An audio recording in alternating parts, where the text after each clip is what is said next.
Bismillahirrahmanirrahim. Assalamualaikum warahmatullahi wabarakatuh. Alhamdulillahi rabbil alamin. Alhamdulillah alladhi bi ni'matihi tatimmu salihat. Ashhadu an la ilaha illallah wahdahu la syarika lah. Wa ashhadu anna Muhammadan abduhu wa rasuluh. Sallallahu alaihi wa ala alihi wa sahbihi ajma'in. Wa man tabi'ahum bi ihsanin ila yaumiddin. Amma ba'du. Ikhwatal iman, kaum muslimin dan muslimat, para pemirsa dan juga para pendengar di mana saja antum berada. Semoga Allah Subhanahu wa taala senantiasa melimpahkan rahmat dan karunia-Nya kepada kita semua dan menjaga kita dalam setiap kondisi dan keadaan. Tentunya juga kita memohon semoga kita senantiasa istiqamah di atas tauhid dan sunnah, dan semoga Allah Subhanahu wa taala mewafatkan kita di atas husnul khatimah. Allahumma amin. Para pemirsa rahimakumullah, alhamdulillah, puji dan syukur kita haturkan kehadirat Allah tabaraka wa taala yang kembali mempertemukan kita secara langsung dalam kajian rutin kita membahas akidah ahli sunnati wal jamaah tentang asma wa sifat. Alhamdulillah, segala nikmat dan kemudahan dari Allah tabaraka wa taala, sehingga dengan kondisi dan dalam kondisi yang pandemi COVID-19 dan berbagai cobaan, musibah, bencana yang melanda negeri ini sampai detik ini, kendati itu semua terjadi, tapi Allah Subhanahu wa taala masih sayang kepada kita. Bukti kasih sayang tersebut dan rahmat Allah tersebut bahwa sampai saat ini iman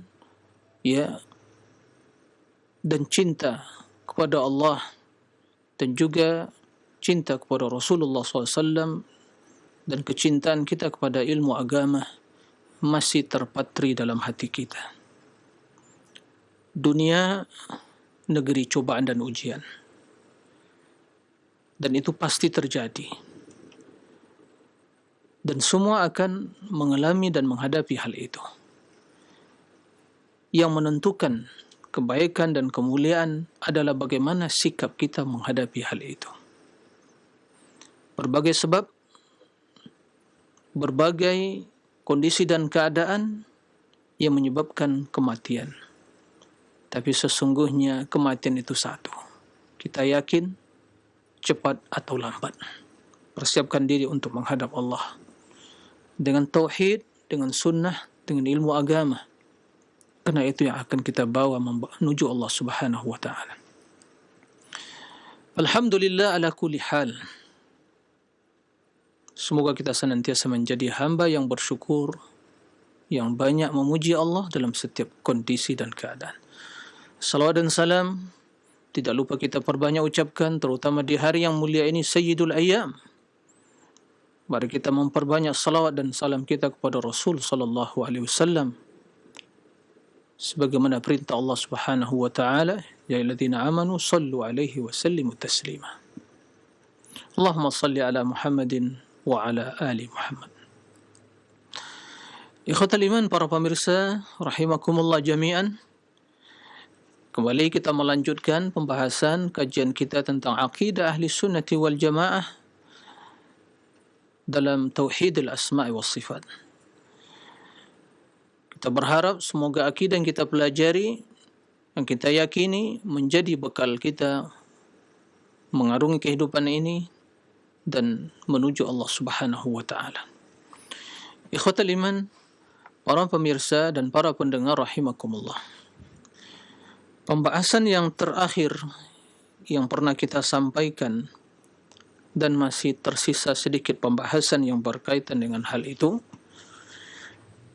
yaitu salah satu kaidah di dalam memahami sifat-sifat Allah tabaraka wa taala, bahwa seluruh sifat Allah tabaraka wa ta'ala adalah sifat yang maha sempurna. sifat yang maha sempurna.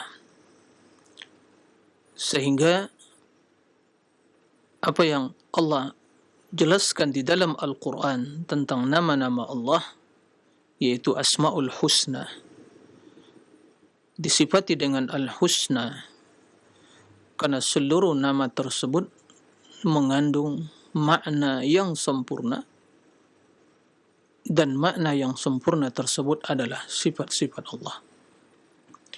Maka wajib kita yakini bahwa Allah memiliki sifat yang maha sempurna. Tidak ada kekurangan, kecacatan, keterbatasan, dan kejelekan dalam sifat tersebut. Itu wajib kita imani karena Al-Quran dan fitrah serta juga akal yang sehat menunjukkan kepada hal itu. Sebagaimana yang telah kita jelaskan. Adapun sifat-sifat kekurangan, sifat-sifat yang mengandung kecacatan dan kekurangan dan kejelekan, maka sifat tersebut tentunya tidak dimiliki oleh Allah.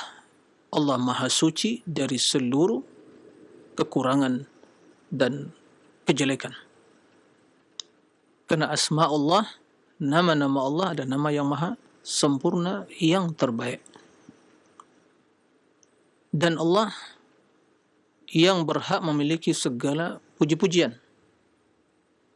Kenapa Allah yang berhak memiliki segala puji-pujian secara mutlak? Karena dialah yang maha sempurna. Dan wajib kita sucikan Allah dari segala sifat-sifat kekurangan tersebut.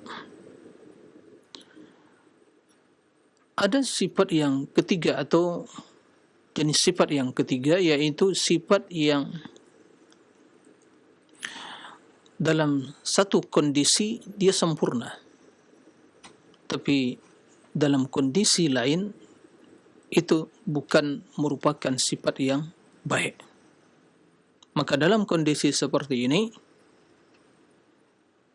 kaidah yang dijadikan landasan oleh ahli sunnati wal jamaah adalah menetapkan sifat tersebut dalam kondisi kesempurnaan dan tidak ditetapkan bagi Allah secara mutlak. Sebagai contoh, makar, khida, istihza, berolok-olok, al-kaidu wal makru, dan terdapat dalam Al-Quran. Akan tetapi penyebutan sifat tersebut tidak secara mutlak. Maka tidak didapatkan di dalam Al-Quran disebutkan secara mutlak bahwa Allah berolok-olok.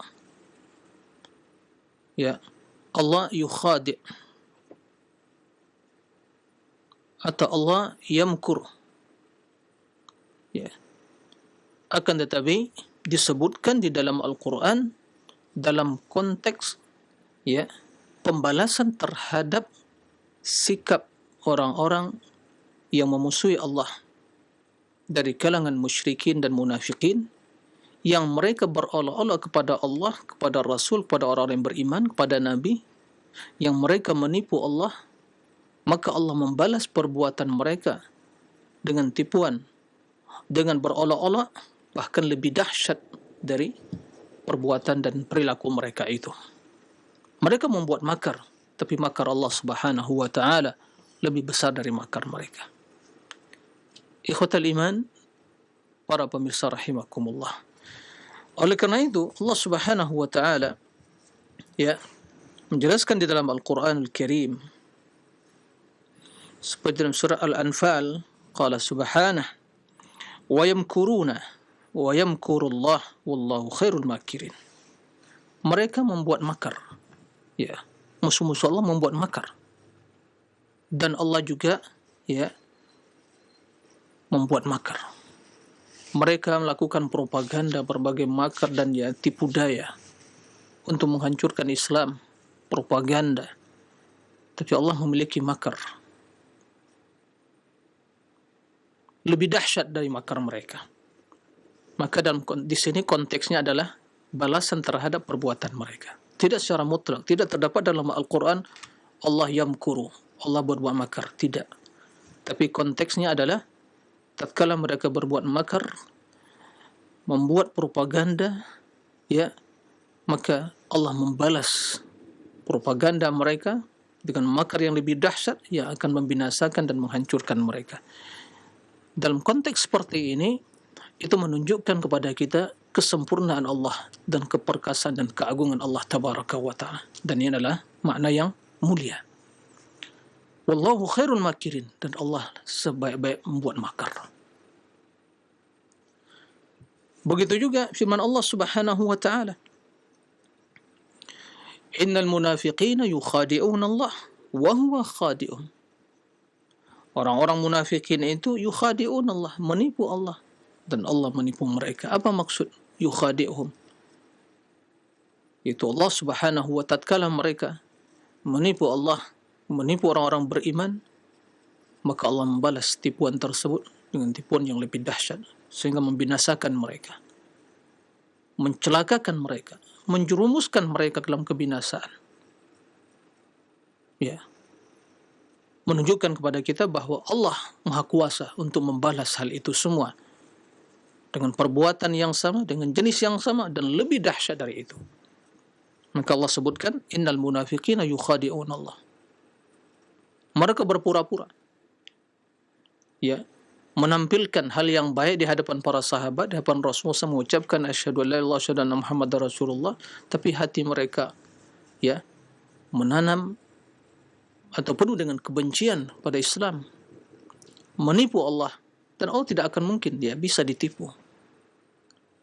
Tipuan mereka, tipu daya mereka tersebut akan membahayakan mereka dan kembali kepada diri mereka sendiri. Sehingga kata Allah Subhanahu wa Ta'ala, wa huwa khadi'uhum.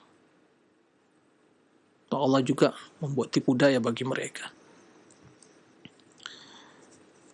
Tatkala mereka juga berolok-olok dengan Allah, dengan orang beriman, dengan Rasul, maka Allah membalas sikap mereka tersebut dengan juga berolok-olok kepada mereka. Yang konsekuensinya adalah, yang maknanya adalah Allah membinasakan mereka, menghinakan mereka, memberikan kepada mereka, ya, azab, ya, sebagai balasan terhadap sikap berolok-olok mereka tersebut. Qala subhanahu, qalu inna ma'akum. Jadi kalau mereka berkumpul bersama rekan-rekan mereka dengan sahabat-sahabat mereka mengatakan inna ma'akum, kami bersama kalian. Adapun sama Muhammad dan yang kami hanya berolok-olok saja. Innama nahnu mustahzi'un, kami hanya berolok-olok, ya, kepada Muhammad dan sahabatnya. Allahu yastahzi'u bihim, Allah juga berolok-olok terhadap mereka, sehingga Allah binasakan mereka. Nah, bila kita perhatikan konteks ayat-ayat yang disebutkan tadi, maka kita bisa menyimpulkan konteksnya bukan secara mutlak, bukan penyebutan, ya, secara mutlak,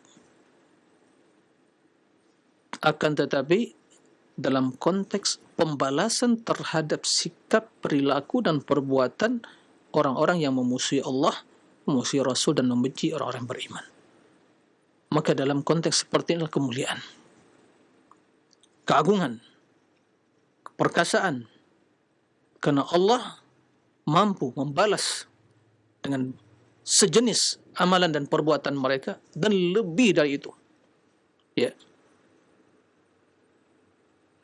ikhwatal iman, para pemirsa rahimakumullah. Nah, ini diantara ya, pembagian sifat yang perlu diperhatikan, sehingga tatkala kita membaca Al-Quran, kita memahami apa maksudnya. Nah, ikhwatal iman, para pemirsa rahimakumullah, itu ya sebagai pembahasan untuk ya mereview yang sebelumnya. Kita ingin ya melanjutkan pembahasan yang baru dalam memahami sifat-sifat Allah Subhanahu wa Ta'ala. Taib ikhwatal iman, para pemirsa rahimakumullah. pembahasan kita pada kesempatan kali ini adalah masih berkaitan dengan kaedah di dalam memahami sifat-sifat Allah Tabaraka wa Ta'ala. Kaedahnya adalah babus sifat awsa' min babil asma'. Bab tentang sifat ya lebih luas dari bab nama-nama Allah. Apa maksudnya? InsyaAllah akan kita jelaskan. Sebelumnya kita memahami ya bahwa Allah memiliki nama dan Allah memiliki sifat. Ya. Allah memiliki nama dan Allah memiliki sifat. Jadi ada bab tentang sifat, bab tentang nama-nama Allah, pembahasan tentang sifat-sifat Allah, pembahasan tentang nama-nama Allah. Jika ada yang bertanya, kedua pembahasan tersebut apakah sama cangkupannya, kandungannya, atau sisi pendalilannya, atau salah satu lebih luas? Nah, bab ini membahas tentang atau menjawab pertanyaan tersebut. Maka Ahlussunnati wal Jamaah, Al-Firqatun Najiyah, golongan yang selamat, yang berpegang teguh dengan Al-Quran dan hadis Nabi sallallahu alaihi wasallam, yang mengikuti salaful ummah, mereka meyakini bahwa pembahasan tentang sifat lebih luas ya dari pembahasan atau permasalahan nama-nama Allah Subhanahu wa Ta'ala. Kenapa demikian? Pertama, karena setiap nama, alasannya, karena setiap nama, yaitu nama-nama dari Asmaul Husna, walillahil Asmaul Husna, wad'uuhu biha, Allah memiliki Asmaul Husna, serulah Allah dengan nama-nama tersebut. Maka setiap nama dari Asmaul Husna tersebut itu mengandung sifat, menunjukkan kepada sifat. Dan ini kita telah jelaskan sebelumnya ya tentang pembahasan Asmaul Husna. Mudah-mudahan para pemirsa pendengar ya masih ingat pembahasan tersebut. Kita bahas sebelumnya bahwa Allah memiliki Asmaul Husna. Kenapa dinamakan Asmaul Husna? Karena nama-nama tersebut mengandung makna yang sempurna, dan makna yang sempurna itu adalah sifat Allah. Maka setiap nama menunjukkan, mengandung sifat. Baik. Akan tetapi tidak setiap sifat menunjukkan kepada makna, kepada nama, afwan. Tapi tidak setiap sifat Allah ya menunjukkan kepada nama Allah. Jadi silakan para pemirsa dan para pendengar membuka Al-Quran dan mendapatkan nama-nama Allah, maka yakini bahwa nama-nama tersebut pertama menunjukkan bahwa itulah nama Al-Husna bagi Allah Subhanahu wa Ta'ala. Yang kedua, nama tersebut mengandung makna yang sempurna, itulah sifat Allah. Dan juga nama tersebut mengandung hukum yang berkaitan dengan nama-nama tersebut, sebagaimana yang telah kita jelaskan, sebelumnya. Baik. Maka setiap nama menunjukkan kepada sifat, dan tidak setiap sifat menunjukkan kepada makna. Contoh, ya, Allah memiliki sifat al-kalam. Ya, al-kalam itu berbicara. Allah memiliki sifat al-iradah. Ya, Allah memiliki sifat al-kalam. Allah memiliki sifat al-iradah. Ya, Allah juga memiliki sifat an-nuzul, ya, turun, sesuai dengan kebesaran keagungannya, Allah memiliki sifat al-istiwa di atas arsy yang mengandung makna ketinggian Allah Subhanahu wa taala di atas arsy. Arsy adalah makhluk yang paling tinggi. Itu semua sifat-sifat Allah. Tapi tidak dinamakan Allah Subhanahu wa taala sebagai al-mutakallim. Mutakallim bukan nama Allah. Itu sifat. Al-murid. Al-murid bukan nama Allah. Itu sifat. Maka tidak boleh menghambakan nama kepada nama tersebut atau sifat tersebut. Abdul Mutakallim enggak boleh. Abdul Murid enggak boleh. Tapi kalau Sami' al-Basir boleh. Abdul Sami', Abdul Basir, Abdul Hayy, Abdul Khaliq, Abdul Razzaq, wahakadha. Begitu seterusnya. Maka kita memahami bahawa al-kalam sifat. Tapi tidak bisa diambil dari sifat kalam nama Allah al-mutakallim. Nah, al-murid itu sifat. Al-iradah sifat.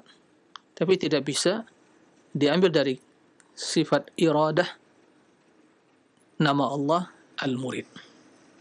Baik. Ini yang pertama.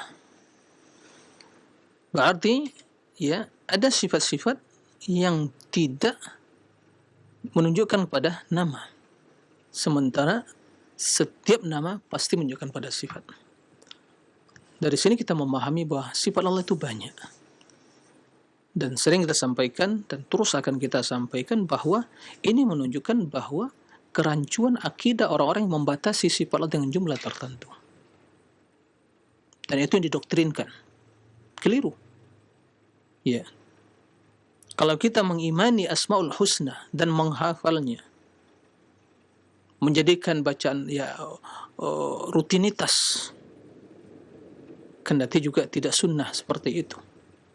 Hanya membaca secara kolektif, secara bersama jamaah, disenandungkan, tidak sunnah. Bukan begitu disuruh oleh Rasulullah SAW untuk, bukan begitu yang dimaksud mengibadati Allah, memuja dengan Asmaul Husna. Baik, ini pembahasan lain. Jika kita mengimani dan meyakini Allah memiliki Asmaul Husna, yakini dan imani makna yang terkandung di Asmaul Husna tersebut. Itu baru benar. Bukan sekadar menghafal kalimat dan lafaznya. Nah, jika kita mengenal 99 nama, berarti di setiap nama tersebut ada sifat. Bahkan sebagaimana yang pernah kita jelaskan juga, sebagian nama itu menunjukkan pada banyak sifat. Ikhwatal iman fa rahimakumullah. Baik. Yang kedua, kenapa pembahasan tentang sifat itu lebih luas?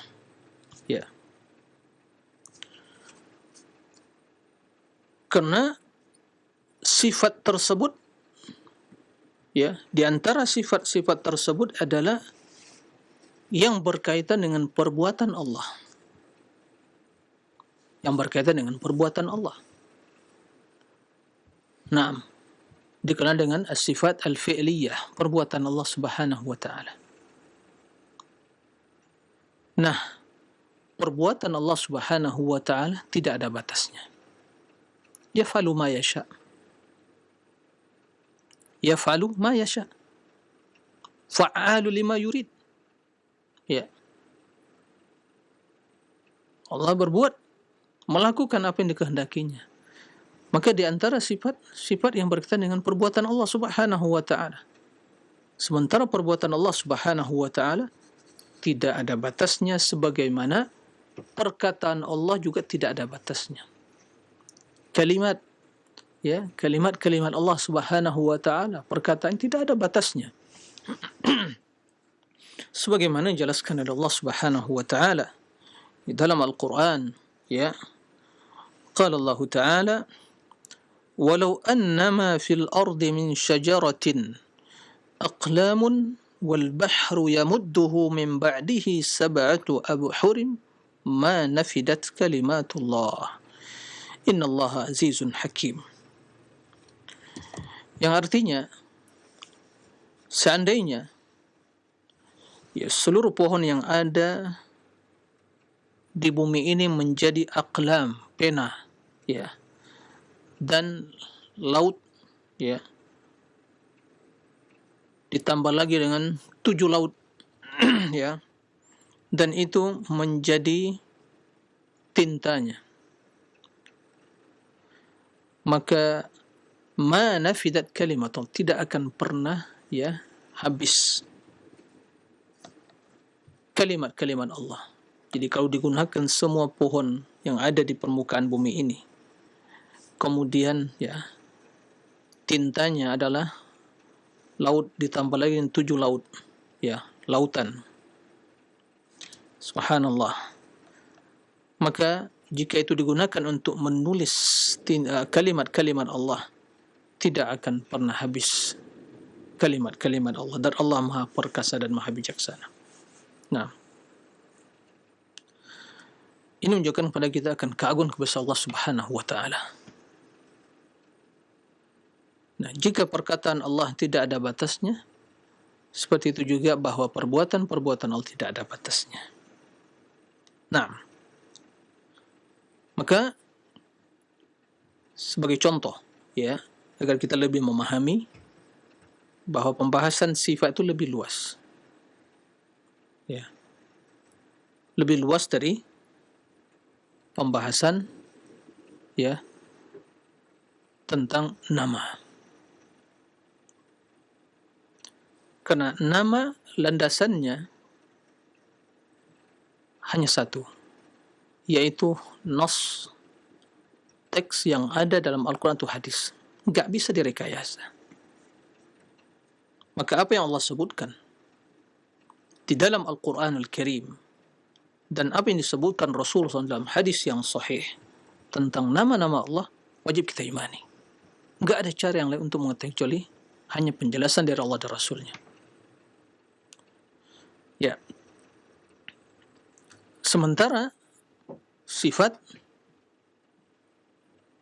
dalil untuk menjelaskannya atau dalil untuk menetapkannya lebih banyak daripada nama. Di antaranya adalah nama menunjukkan pada sifat yang pertama, kemudian bahwa perbuatan Allah menunjukkan pada sifatnya. Nah, dan sifat itu lebih dominan dalam hal ini min babil ikhbar, ya, dari bab ikhbar, mengabarkan.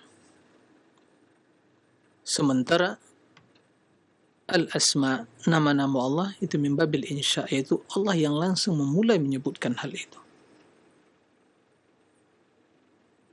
Nah, mengabarkan ya sesuai dengan apa yang telah ada dikabarkan. Tapi memberikan nama tidak bisa kecuali Allah yang memulai atau Rasul yang menyebutkan hal itu. Baik. Sebagai contoh bahwa Allah memiliki sifat tapi tidak bisa diambil dari sifat-sifat tersebut nama-nama Allah. Berarti sifatnya lebih banyak. Selain dari makna-makna yang terkandung di Asmaul Husna, ditambah lagi dengan sifat-sifat yang lain dari perbuatan Allah, ya, yang tidak menunjukkan pada namanya. Sebagai contoh, di antara sifat Allah Subhanahu wa taala, al-maji, datang, al-ityan, al-akhdhu, mengambil, al-imsak, menahan, al-batsh, yaitu kekuatan Allah Subhanahu wa taala, dan sifat-sifat yang lain. Di antara sifat Allah seperti yang kita maklumi bersama, istiwa, ya, nuzul. Nah, baik. Maka tidak dinamakan dari sifat-sifat tersebut, ya, tidak diambil dari sifat-sifat tersebut nama-nama Allah. Maka tidaklah, ya, dari Asmaul Husna nama al-ja'i yang datang, atau al-akhidh yang mengambil, atau al-mumsik yang menahan, ya, atau an-nazil yang turun. Tidak, tapi kita mengabarkan tentang Allah dengan sifat tersebut. Dalam Al-Quran disebutkan, ya, wa ja'a rabbuk wal malaku saffan saffa, dan datang Rabbmu dan juga para malaikat bersaf-saf pada hari kiamat. Tapi di sini perlu kita, ya, menyelamatkan akal kita dari berbagai persepsi yang negatif tentang Allah. Ya, ini yang telah kita jelaskan dan terus kita jelaskan, ya, dan juga akan terus dijelaskan. Kita ingatkan bahwa pembahasan kita tentang nama-nama dan sifat ini perkara yang gaib, yang berkaitan dengan zat yang gaib. Tapi zat yang Maha Esa, yang Maha Sempurna, yang ada, Allah Tabaraka wa Ta'ala. Maka analogi yang digunakan hanya berlandaskan syariat, tidak bisa main akal-akalan. Sehingga segala persepsi, ya, atau semua yang terbesit dalam hati kita dan segala yang terbesit dalam benak pikiran kita, berbagai persepsi negatif tentang Allah, ya, maka harus kita bersihkan terlebih dahulu. Jika tidak dibersihkan, pasti akan keliru, pasti akan, ya, menyimpang pemahamannya. Nah, seperti orang-orang ahlul kalam yang terjerumus ke dalam, ya, penafian sifat-sifat Allah, pengingkaran terhadap sifat-sifat atau pentakwilan, ya, karena mereka persepsinya, mereka ingin yang membahas pembahasan ini, tapi rumus yang digunakan rumus yang berkaitan dengan apa? Dalam konteks makhluk atau manusia, ya, tidak sama, dan hasilnya pasti tidak akan sama. Tapi tatkala rumus yang digunakan, kaidah yang digunakan, apa yang dijelaskan oleh Allah, jelaskan Rasul, dan apa yang disepakati oleh salaful ummah, akidah ahli sunnah, maka akan benar pemahamannya dan hasilnya juga akan benar. Baik. Allah juga menyebutkan dalam Al-Quran, hal yanzuruna illa an ya'tiyahumullahu fi dhulalin minal ghamam. Ya. Apakah hal yang turuna, mereka menunggu, ya, tiada lain yang mereka tunggu kecuali kedatangan Allah kepada mereka, ya, pada hari kiamat. Nah, dan di sini disebutkan Allah Subhanahu wa ta'ala, ya'tiyahum, al-ityan bermakna datang, ya. Jadi di sini kita menetapkan bahwa Allah memiliki sifat al-ityan, datang. Begitu juga Allah Subhanahu wa ta'ala menyebutkan fa akhadhahumullahu bidunubihim. Ya. Allah akhadhahum, mengambil mereka, itu secara letterleknya seperti itu. Bidunubihim, disebabkan dosa-dosa mereka. Dan makna akhadha di sini yaitu mengazab mereka. Kan tapi yang menjadi sisi pendalil adalah bahwa Allah memiliki sifat al-akhdhu, ya, mengambil mereka dengan dosa-dosa mereka, berarti Allah mengazab mereka.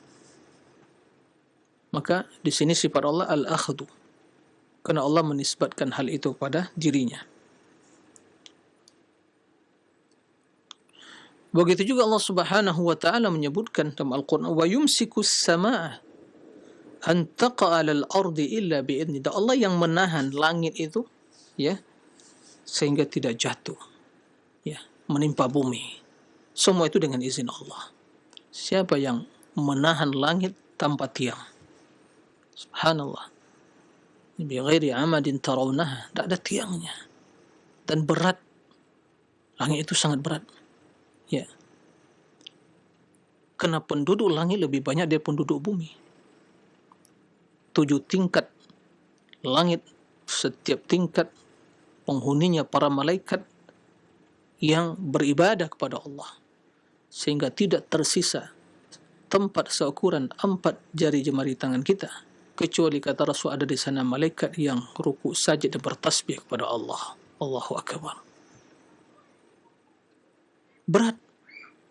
Tapi kenapa tidak jatuh menimpa bumi? Allah yang menahan itu semua. Allah yang menahan itu semua. Ya. Kata Allah, wa yumsik as-sama. Maka di antara yumsik, imsak, menahan. Ya. As-sama an taqa 'ala al-ard. Allah menahan langit agar tidak jatuh menimpa bumi. Subhanallah. Menunjukkan keagungan dan kuasa Allah Subhanahu wa taala.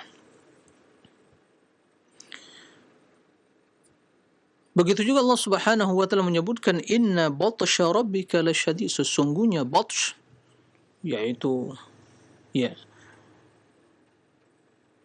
batsh itu adalah mengambil sesuatu dengan keras. Batsh yang tentunya mengandung makna kemurkaan, kemarahan, ya. Dan itu dinisbatkan kepada Allah, batsh rabbika lasyadid, sungguh sangat keras. Nah, biasa di sini ada batasha, yabtishu, itu mengambil sesuatu dengan keras dan sehingga membinasakan sesuatu tersebut. Dan juga Allah memiliki sifat yuridullahu bikumul yusra wala yuridu bikumul usra. Allah menginginkan, yurid, ya, bagi kalian al-yusr, kemudahan, dan tidak menginginkan kesulitan. Yurid ini fi'il, perbuatan. Maka sifat Allah al-iradah, akan tapi tidak dinamakan al-murid. Begitu juga sifat Allah tabaraka wa ta'ala, ya, yang lain yang berkaitan dengan perbuatan. Yanzilu rabbuna ila as-sama'id dunya hina yabqa thuluthul laylil akhir wa yaqulu man yad'uni fa astajibu lah man yas'aluni fa u'tiyah wa man yastaghfiruni fa aghfiru lah. Begitu dalam hadis yang sahih mutawatir, Rasul kita yang mulia as-sadiqul masduq, yang berbicara dengan wahyu, bukan dengan hawa nafsu, yang benar perkataannya, ya, yaitu wahyu, mengabarkan dan didengar oleh para sahabat, ya, bahwa Allah Subhanahu wa ta'ala Rabbuna yanzil, turun ke langit bumi, ila sama'id dunya. Maka di sini ahli sunnati wal jamaah meyakini sebagaimana zahir teks, ya, dari hadis tersebut, tanpa ditakwil, tanpa diingkari, tapi wajib membersihkan akal kita, hati kita dari berbagai keyakinan-keyakinan yang negatif dan persepsi-persepsi yang negatif. Walillahil mathalul a'la. Allah memiliki sifat yang maha sempurna. Laisa kamitslihi syai', tidak ada yang serupa dengan Allah, suatu pun yang serupa dengan Allah. Jadi Allah memiliki sifat tapi tidak serupa dengan satu pun dari sifat makhluk. Ini akidah ahli sunnah. Adapun ahlul kalam dengan berbagai sekte dan pemikiran dan nama mereka mentakwil. Menurut mereka, mereka ingin mensucikan Allah tapi mentakwil. Akibatnya apa? Mereka malah jadi mengingkari sifat, bukan lagi mengagungkan Allah, karena mereka, ya, menganalogikan Allah dengan konsep, ya, manusia yang mereka alami di alam ini. Karena menurut mereka kalau turun, berarti seandainya di lantai 2 turun, berarti akan terjadi kekosongan di lantai 2 dan berpindah ke lantai pertama. Itu logika mereka, ya, dalam realita kehidupan manusia. Tapi bukan itu konsep yang digunakan kepada Allah. Karena kita berbicara tentang Al-Khaliq, tentang Allah Subhanahu wa taala. Ya, bukan berbicara tentang makhluk. Maka gunakan logika yang sehat, logika yang tidak bertentangan dengan firman Allah, dengan sabda Rasul. Maka kita yakini tanpa ada keraguan, kita sampaikan, ya, kapan saja, di mana saja, ya, kita tidak peduli, ya, mau dikatakan sama ahlul batil, ahlul kalam, musyabbiha atau dan seterusnya, tidak peduli kita, ya, karena kita bukan musyabbiha, bukan mujassimah, tapi kita ahli sunnah yang menetapkan sifat Allah sebagaimana zahirnya, yang sebagaimana disepakati ahli sunnati wal jamaah, salafus soleh, akidah Rasulullah SAW, akidah sahabat. Karena mustahil Rasul tatkala mengatakan yanzil, kemudian dia tidak mengimani bahwa Allah turun. Mustahil para sahabat yang mendengar dan merawiatkan secara mutawatir kemudian tidak mengimaninya. Mereka ahli bahasa, tapi mereka orang yang mengagungkan Allah. Fitrah mereka yang masih bersih, akal yang masih sehat, hati yang suci, mengimani. Tatkala mereka mendengar hadis Nabi yanzil, mereka yang hadir dalam benak pikiran mereka keagungan dan kebesaran Allah. Dan teks hadis tersebut menunjukkan akan hakikat, ya, turunnya Allah sesuai dengan kebesaran dan keagungannya. Karena Allah yang langsung yang turun, bukan rahmatnya, bukan malaikatnya. Ya. Dalam hadis disebutkan yanzilu rabbuna ila as-sama'id dunya hina yabqa thuluthul lailil akhir, ya, di sepertiga malam terakhir, wa yaqul, dan Allah yang langsung berbicara, ya, menyuruh hambanya, menawarkan 3 masalah, 3 hal yang mulia. Apa kata Allah? Man yad'uni fa astajibu lah. Siapa yang berdoa kepadaku, niscaya akan aku kabulkan. Man yas'aluni fa'utiya. Siapa yang memohon, meminta, akan aku beri, kata Allah Subhanahu wa taala. Man yastaghfiruni fa'aghfirullah. Siapa yang memohon keampunan, niscaya akan aku ampuni. Orang beriman, makanya orang beriman wa mustaghfirina bil ashar, mereka beristighfar di waktu-waktu sahur. Naam. Ikhwatal iman rahimakum. Maka kita tetapkan sifat Allah nuzul sebagai akidah ahli sunnah, tapi tidak dinamakan Allah an-nazil, yang maha turun, al-mustawi, yang maha beristiwa, ya, al-ja'i, yang maha datang begitu, al-akhir, yang maha mengambil, awil mumsik, yang maha menahan, tidak dinamakan, al-murid, yang maha berkehendak, tidak dinamakan. Tapi sifat Allah al-iradah, yang berkehendak, sifat Allah Subhanahu wa taala al-ja', datang, sifat Allah Subhanahu wa taala al-yumsik, menahan, al-akhdh, mengambil, dan seterusnya. Naam. Ikhwatal iman para rahimakumullah. Oleh karena itu, kembali kita sampaikan, karena pembahasan tentang sifat, ya,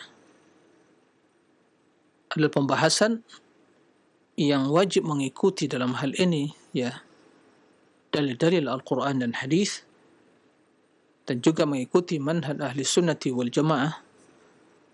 Maka kewajiban kita tatkala mendapatkan di dalam Al-Quran, di dalam hadis tentang sifat-sifat Allah Tabaraka wa Ta'ala, kita wajib mengimani, meyakini kebenarannya, ya, dan tidak menyelewengkan hal itu, ya, tidak menyelewengkan hal itu, sebagaimana, ya, perilaku dan sikap orang-orang ahlul kalam, ya, dari kalangan, ya, sekte-sekte yang mentakwil atau yang mengingkari sifat-sifat Allah Tabaraka wa Ta'ala.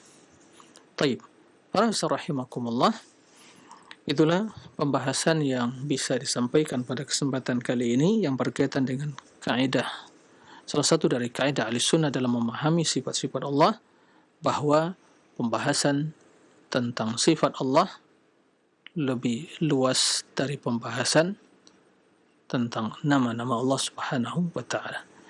Demikian, mudah-mudahan bermanfaat. Wassallallahu ala nabiyina Muhammad wa alihi wa sahbihi wasallim. Alhamdulillahirabbil alamin. Taib Ustaz, barakallahu fikum, jazakallahu khairan. Terima kasih atas keluangan waktu yang Ustadz berikan kepada kami untuk dapat menyimak bimbingan dan pelajaran yang bermanfaat yang telah disampaikan oleh Ustadz. Semoga yang singkat ini dapat menambahkan ilmu kita. Kita memohon taufik kepada Allah untuk dimudahkan dalam mengamalkannya di kehidupan kita sehari-hari. Selanjutnya, bagi kaum muslimin dan muslimat yang ingin bertanya seputar pembahasan ini, silahkan kami buka sesi tanya jawab. Telepon yang pertama silakan. Halo. Teman pesan kami 081 6543. Telepon yang pertama silakan. Halo. Halo.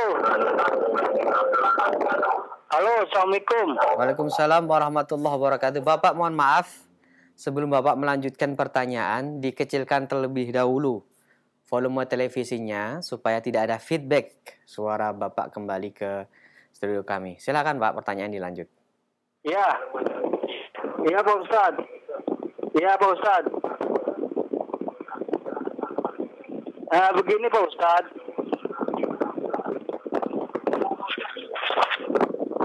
Saya itu diituin orang Pak Ustadz, dizolimin terus Pak Ustadz setiap hari, dijahatin terus setiap hari Pak Ustadz, dengan digituin sama para orang jahat Pak Ustadz. Jadi dizalimin terus setiap hari Pak Ustadz. Sehingga saya itu dikasih bayangan oleh Allah dengan sungai-sungai yang bersih. Bukan mimpi Pak Ustadz, tapi bayangan-bayangan Pak Ustadz. Bayangan dari sungai-sungai yang bersih, yang jernih, akibat orang yang zalimin kami setiap hari Pak Ustadz. Mohon petunjuknya dari Pak Ustadz. Assalamualaikum warahmatullahi wabarakatuh, dari Bobby di Kampung Baru Pak Ustadz. Waalaikumsalam warahmatullahi wabarakatuh. Silakan Ustadz. Mohon maaf pertanyaan tidak sesuai dengan pembahasan kita. Silakan Ustadz. Nah, ya, terima kasih kepada Pak Bobby ya. Barakallahu fiik.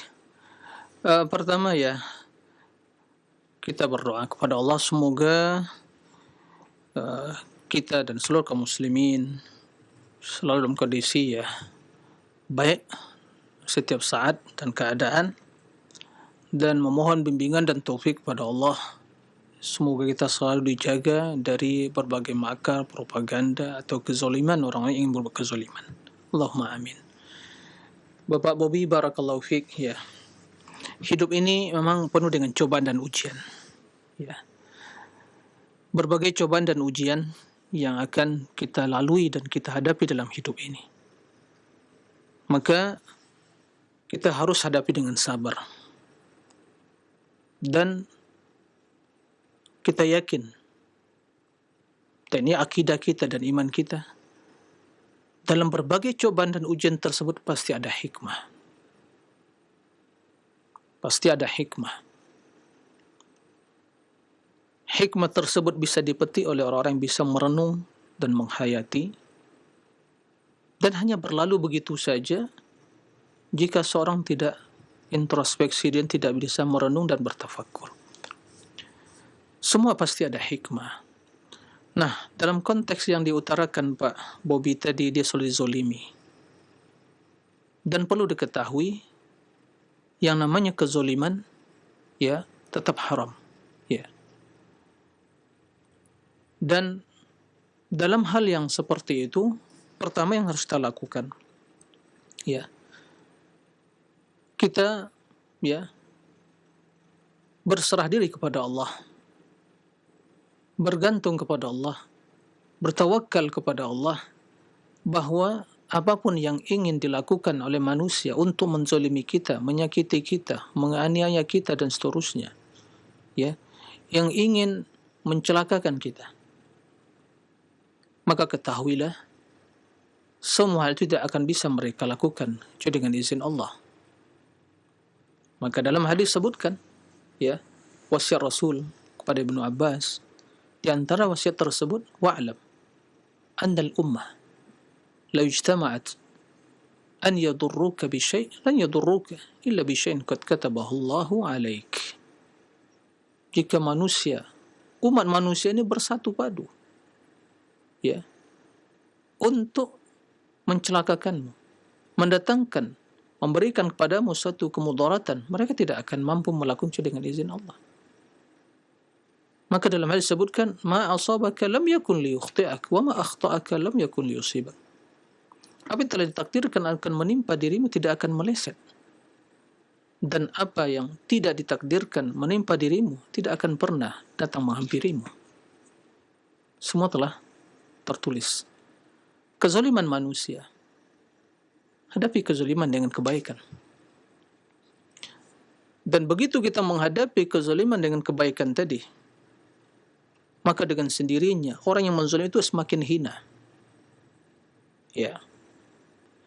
Jika seandainya, ya, tentunya secara syariat seorang yang dizalimi boleh saja membalas, ya.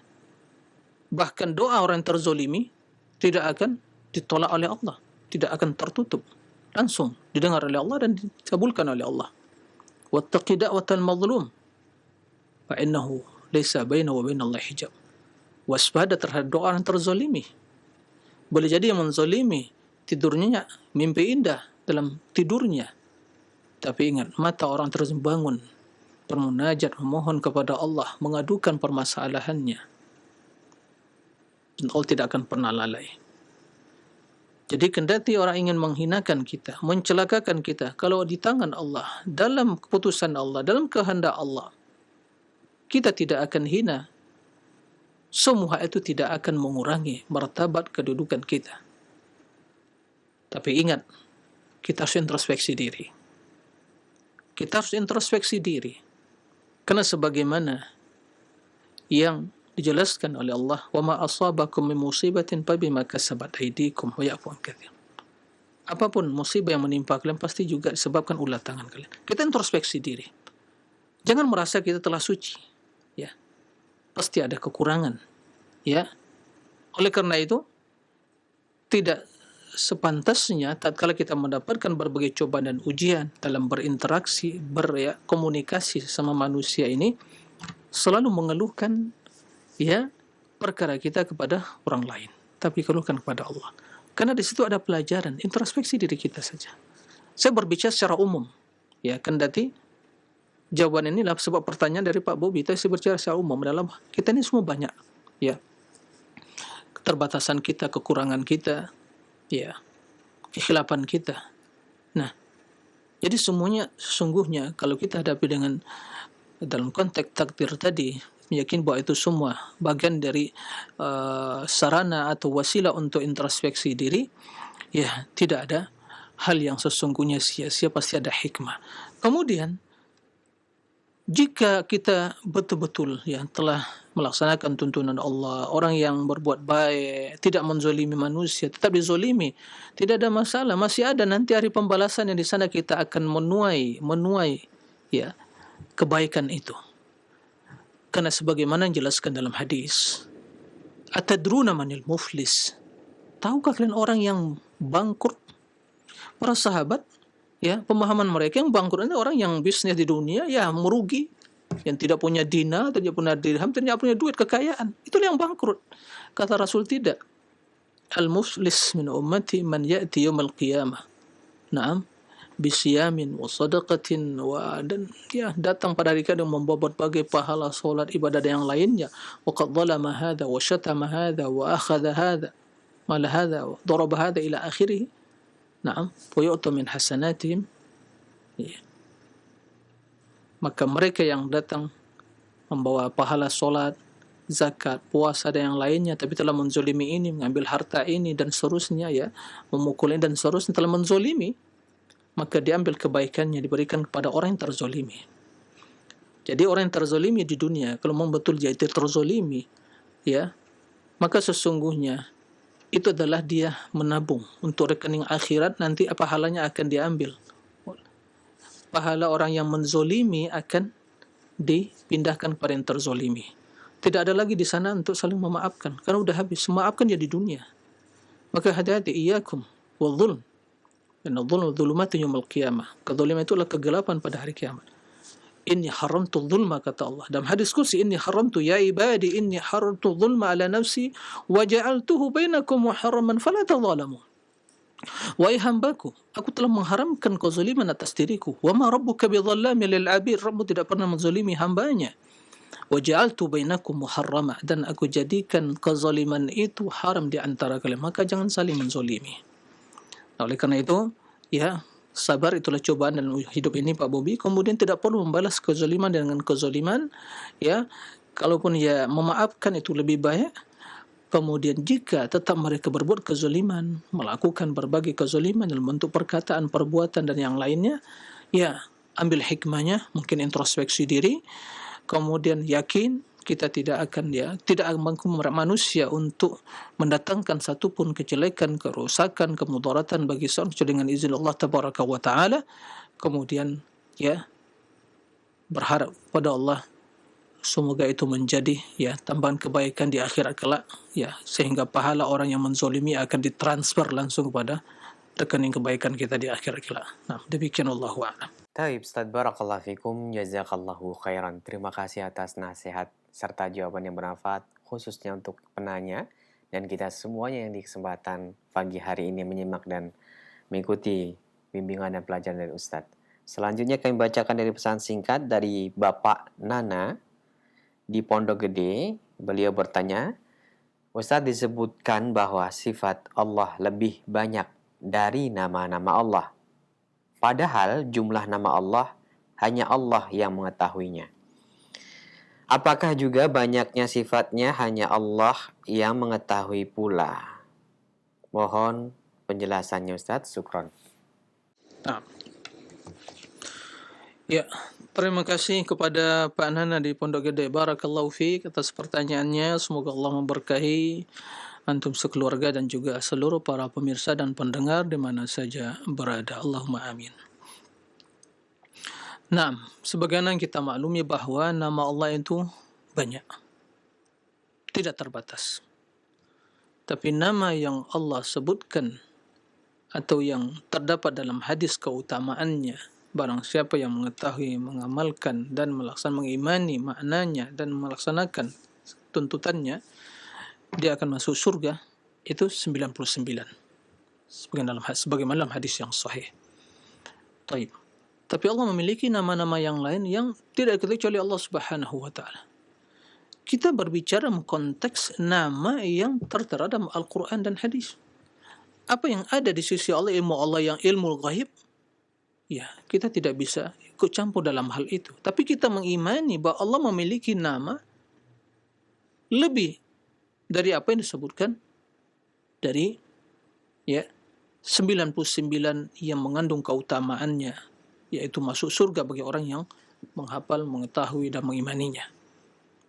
Nah, dalam hadis sebutkan, "Au bi kulli ismin walak sammaita bihi nafsak, au anzaltahu fi kitabik, au 'allamtahu ahadan min khalqi, au ista'tharta bi fi 'ilmi al-ghaib indak." Atau nama-nama yang hanya Engkau ya Allah yang satu-satunya yang mengetahui hal itu dalam ilmu ghaib Engkau ya Allah Subhanahu wa Ta'ala. Kita imani. Nah, sifat begitu juga. Nah, sifat begitu juga karena perbuatan Allah.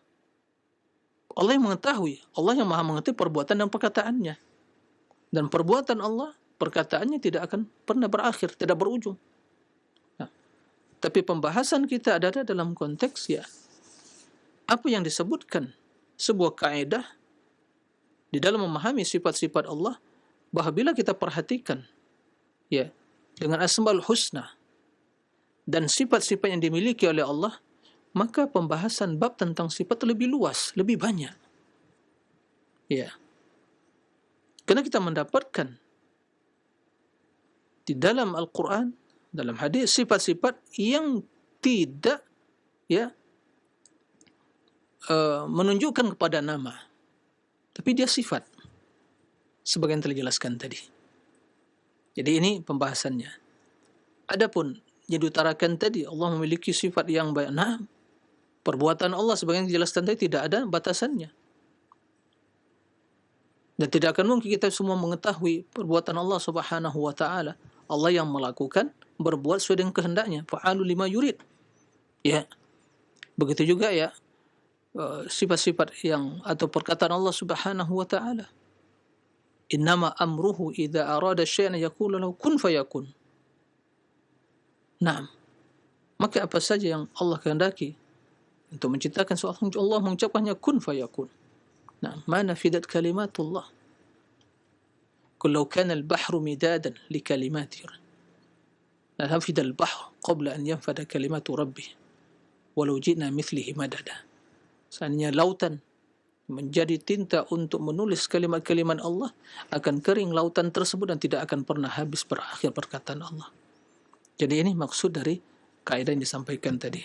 Jadi pembahasan kita sudah dengan konteks ayat-ayat atau sifat-sifat yang tertera dalam Al-Quran dan hadis, begitu juga nama-nama. Adapun yang di ilmu Allah Subhanahu wa taala memang tidak kita ketahui bagaimana kita akan membahasnya, tapi kita meyakini, seyakin-yakinnya Allah memiliki nama yang lebih dari 99 tadi yang diketahui oleh Allah Subhanahu wa taala dalam ilmu ghaib, dan begitu juga Allah memiliki sifat-sifat yang banyak karena perbuatan Allah tidak ada batasnya sebagaimana perkataan Allah tidak ada batasnya.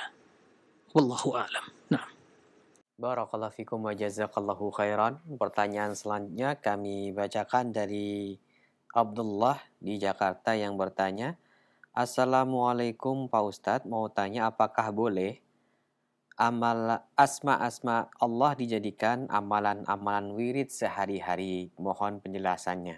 Jazakallahu khairan, silakan. nah. Waalaikumsalam warahmatullahi wabarakatuh, akhi Abdullah. Barakallahu fiik atas pertanyaannya. Ya, semoga antum dan keluarga atau seluruh kaum muslimin senantiasa dalam lindungan Allah tabaraka wa taala. Allahumma amin. Pertanyaannya, bolehkah Asmaul Husna jadikan sebagai wirid, ya, bacaan rutin? Ya. Jawabannya, apa yang dimaksud wirid dan bacaan rutin di sini? Jika yang dimaksud kita memuji dan memuja Allah, bertawassul dengan nama-nama Allah Subhanahu wa ta'ala, berdoa kepada Allah Subhanahu wa ta'ala dengan bertawassul dengan nama-nama dan sifat tersebut, itulah yang diperintahkan kita untuk melakukannya. Sehingga Allah menyebutkan dalam Al-Quranul Karim, walillahil asma'ul husna fad'uhu biha. Allah memiliki asma'ul husna fad'uhu biha. Ya, serulah Allah, beribadahlah kepada Allah, berdoalah kepada Allah dengan nama-nama tersebut. Atau kita berzikir di pagi dan di petang hari, di siang dan di malam hari, sebelum tidur dan bangun tidur, dalam setiap kondisi kita dalam keadaan solat kita, solat wajib dan sunnah, nafilah. Kita selalu menyebut nama Allah, memuji Allah, dan puji-pujian tersebut tentunya dengan nama dan sifat-sifatnya. Maka jika itu yang dimaksud, ya itulah tuntunan Rasulullah. Sehingga kalau kita perhatikan bacaan-bacaan zikir Rasul, doa-doa Rasul, itu subhanallah penuh dengan tawassul dengan nama-nama dan sifat-sifat Allah tabaraka wa ta'ala. Ya. Jadi Allah yang dipuji terlebih dahulu. Maka itu wirid. Ya, itu bacaan yang rutin kita baca. Di pagi hari, ya, di petang hari, dalam setiap kondisi dan keadaan, memperbanyak mengucapkan. Lihat 4 kalimat kata Rasulullah SAW yang paling dicintai Allah, kalimat yang paling utama setelah Al-Quran. Subhanallah, walhamdulillah, wa la ilaha illallah, wallahu akbar. 4. Semua itu nama Allah, Allah. Ya. Nah, jadi kalau yang dimaksud wirid tersebut, nama-nama tersebut dibaca dalam doa kita, wirid kita dengan yang sempurna, dalam susunan kalimat yang sempurna, yaitu benar. Tapi kalau yang dimaksud wirid di sini, apa yang menjadi sebagian mungkin tradisi rutinitas sebagian dan menurut persepsi sebagian itulah cara berzikir kepada Allah, yaitu duduk di hari-hari tertentu, dibaca Asmaul Husna 99 tadi dari awal sampai akhir, baik secara individu atau berjamaah, disenandungkan juga mungkin, ya, selesai tanpa memahami isi kandungannya, mengimani juga makna yang terkandung dalamnya atau melaksanakan tuntutannya, maka ini bukanlah cara berzikir, cara menyebut Asmaul Husna yang sesuai dengan tuntunan Rasul SAW. Maka tidak didapatkan. Silakan para pemirsa, para pendengar dan siapa saja yang mendengar perkataan ini, silakan baca hadis-hadis Nabi tentang zikir. Wirid-wirid Nabi di pagi hari, di sore hari, di di malam, siang hari, sebelum tidur, bangun tidur, dalam setiap kondisi dan keadaan Rasul memuji Allah Subhanahu wa taala. Dalam setiap kondisi dan keadaan, silakan. Pernahkah mendapatkan satu teks hadis yang menjelaskan Rasul itu hanya menunjukkan ya Allah, Allah, Allah, Hayyun, ya Latif, Latif, Latif, gitu ya, Sami', Sami', Sami', begitu, atau dibaca Al-awwal wal-akhir al-zahir al-batin, disandungkan, pernahkah? Enggak pernah. Ya jangan nambah-nambah. Maka cara-cara seperti itu bukanlah zikir yang disyariatkan. Bukanlah zikir yang disyariatkan. Ya. Untuk berzikir, wirid, contoh Rasul sallallahu alaihi wasallam. Naam. Demikian, wallahu a'lam. Baik, Ustaz, barakallahu fikum. Terima kasih atas nasihat dan jawaban yang bermanfaat yang telah disampaikan. Kembali kami akan beralih ke penelpon. Untuk Anda yang ingin menghubungi kami via telepon, silahkan. Assalamualaikum Ustaz. Waalaikumsalam warahmatullahi wabarakatuh. Dengan siapa? Di mana, Bapak? Dengan Abu Alif di Baubau Ustaz. Silahkan, Abu Alif. Saya mau tanyakan bagaimana hukumnya Ustaz dengan seseorang yang kita sudah beritahu bahwa yang diamalkannya itu adalah amalan kebid'ahan. Namun dia tetap bertahan dengan apa yang diamalkannya itu Ustaz. Baik, terima kasih, Bapak. Ya, jazakallahu khairan. Assalamualaikum warahmatullahi wabarakatuh. Waalaikumsalam warahmatullahi wabarakatuh. Silakan, Ustaz. Baik. Terima kasih kepada Pak Abu Alif di Bau-Bau. Barakallahu fiik. Ya, semoga Allah memberkahi antum dan keluarga serta seluruh kaum muslimin, para pemirsa di mana saja berada. Allahumma amin. Ya, bagaimana sikap kita atau seorang yang telah diingatkan, ya, telah disampaikan tentang perbuatan dia adalah perbuatannya yang menyisi sunnah. Itu dengan istilah ada perbuatan yang bid'ah, tapi dia tetap melakukannya dan tidak menerima apa yang kita sampaikan. Ya, bagaimana sikap kita atau bagaimana orang yang seperti itu? Para pemirsa kaum muslimin dan para pendengar di mana saja berada. Tidak diragukan bahwa kewajiban kita yang beriman kepada Allah dan meyakini Rasul sebagai uswah dan qudwah kita adalah untuk bersungguh-sungguh mempelajari sunnah-sunnah Rasul dan memohon pertolongan kepada Allah untuk bisa mengamalkannya. Ini kewajiban kita. Ini bukti cinta kita, bukti persaksian kita, asyhadu anna Muhammadar Rasulullah. Ya, bukan sekedar ucapan. Ini wajib. Ya. Beliau uswah kita, qudwah kita, tuntunan kita, panduan kita, contoh kita. Beliau sallallahu alaihi wasallam. Bagi yang ingin selamat, ingin berbuat kebajikan, secara logika, ya. Siapa sih yang paling cinta kepada Allah? Rasul. Siapa yang paling taat kepada Rasul? Siapa yang paling taat kepada Allah? Rasul. Siapa yang paling berilmu tentang Allah? Rasul. Siapa yang paling bertakwa kepada Allah? Rasul. Siapa lagi? Yang paling cinta, yang paling bersungguh-sungguh untuk meraih kebaikan insyaallah, Rasul. Kita ini umatnya. Kok beraninya kita untuk membuat cara-cara, ya, sebuah ritual, perbuatan, amalan yang tidak pernah dicontohkan beliau, dan kita meyakini ingin sampai kepada Allah, ingin meraih ridha Allah. Subhanallah, dengan akal apa kita berpikir seperti itu? Cara logika kita berpikir seperti itu? Ya. Nggak nyambung, nggak connect itu. Ya, surga rahmat Allah dan jalannya jelas. Kalau bisa masing-masing kita berjalan untuk sampai ke surga, nggak perlu ada Rasul, nggak perlu ada sunnah. Masing-masing dengan akalnya udah berjalan sampai.